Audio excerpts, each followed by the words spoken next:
Om Swastiastu. Perkenalkan nama saya Bata Darmawan dengan NIM 22150915050. Jadi pada kesempatan kali ini saya akan mempresentasikan terkait Homo Ludens yang dimana saya sudah diberikan beberapa 4 pertanyaan di mana untuk pertanyaan pertama itu apa yang dimaksud dengan Homo Ludens dan Homo Faber? Lalu jabarkan pandangan kalian terkait keberadaan kita sebagai manusia yang memiliki kecenderungan untuk bermain. Lalu telusuri konsep diri kalian secara karakteristik personal yang menunjukkan bahwa kalian sebagai Homo Ludens. Dan yang keempat itu bagaimana peran dari fungsi kontrol diri terkait keberadaan kita sebagai Homo Ludens.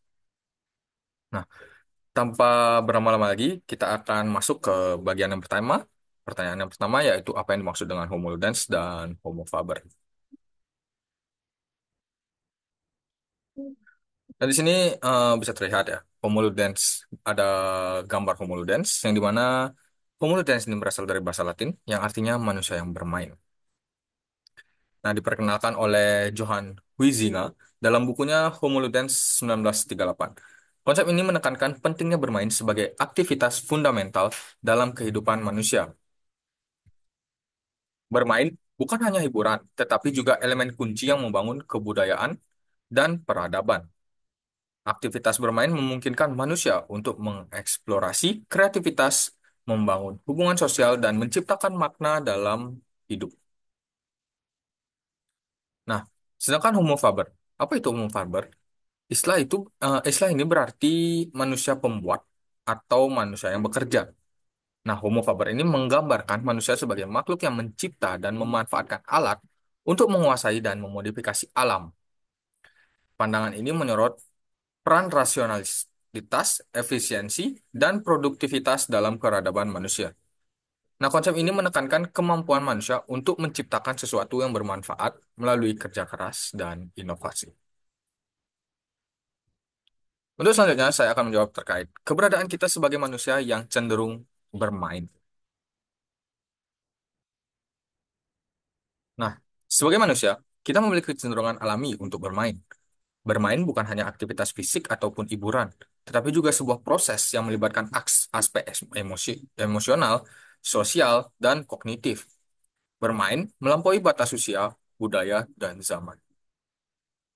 Secara pandangan utamanya, yaitu bermain memberikan ruang untuk kreativitas dan inovasi. Aktivitas bermain membantu manusia memahami aturan, menciptakan makna, dan mengembangkan hubungan. Melalui bermain, manusia mengeksplorasi dunia, menyalurkan imajinasinya, dan menemukan kebahagiaannya.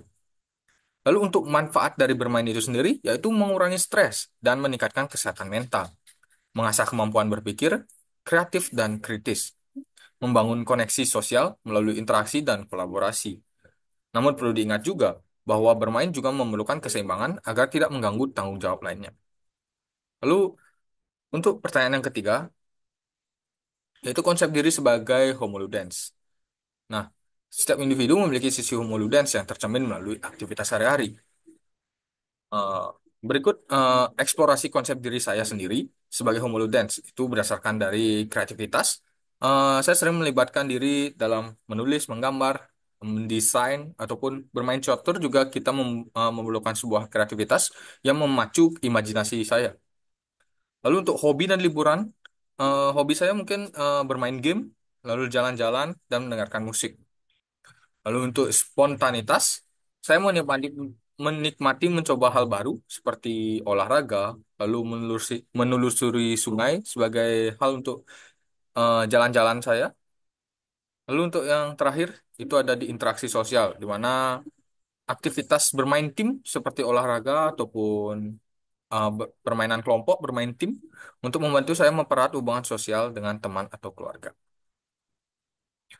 Dan untuk yang pertanyaan terakhir terkait peran dari fungsi kontrol diri.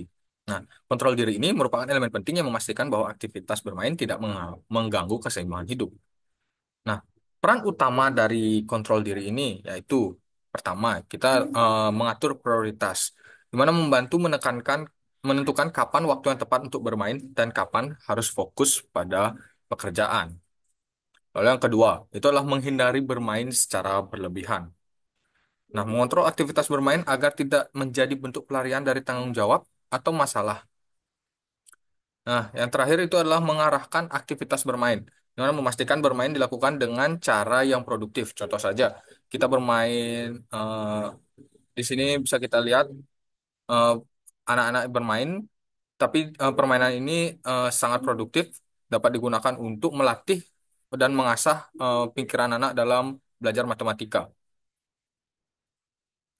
Nah, mungkin itu saja yang dapat saya sampaikan. Mungkin lanjut ke kesimpulan, itu adalah manusia adalah makhluk yang unik karena mampu berperan sebagai Homo ludens maupun Homo faber.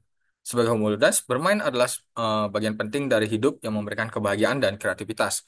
Namun, peran kontrol diri menjadi krusial untuk menjaga keseimbangan antara bermain dan tanggung jawab, sehingga kita dapat menjalani kehidupan yang seimbang, bermakna, dan produktif.